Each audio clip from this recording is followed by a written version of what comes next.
Asia Siowo! Witajcie! Dziś pokażę Wam, jak zrobić liścia z włóczki. Szczegółową listę wszystkich potrzebnych przedmiotów znajdziecie w opisie tego filmu.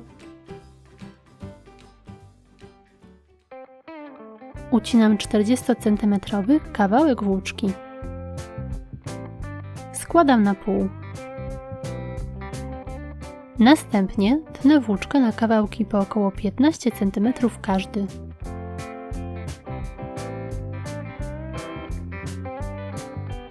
Składam na pół. Umieszczam pod włóczką. Drugi kawałek włóczki złożony na pół wkładam w kółko i przekładam końce. Zaciskam. Teraz pierwszy kawałek układam po drugiej stronie. Postępuję tak jak za pierwszym razem.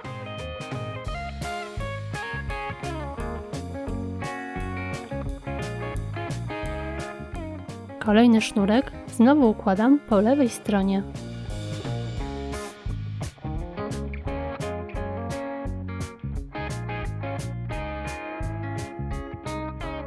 W taki sposób dokładam kolejne kawałki włóczki.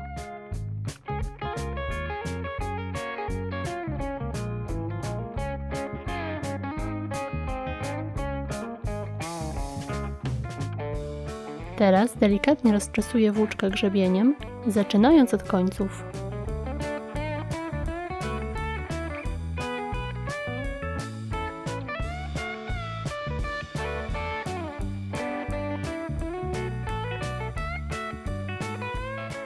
Przykładam szablon i obcinam włóczkę.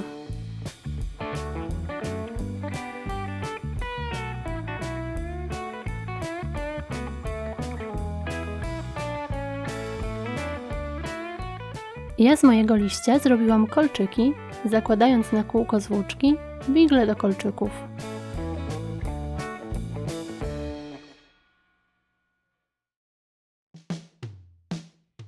I gotowe! Taki liść może Wam posłużyć do zrobienia biżuterii lub różnych dekoracji. Szablon liścia w różnych rozmiarach znajdziecie w opisie pod tym filmem. Zachęcam Was do subskrypcji mojego kanału. Pozdrawiam! Pa, pa!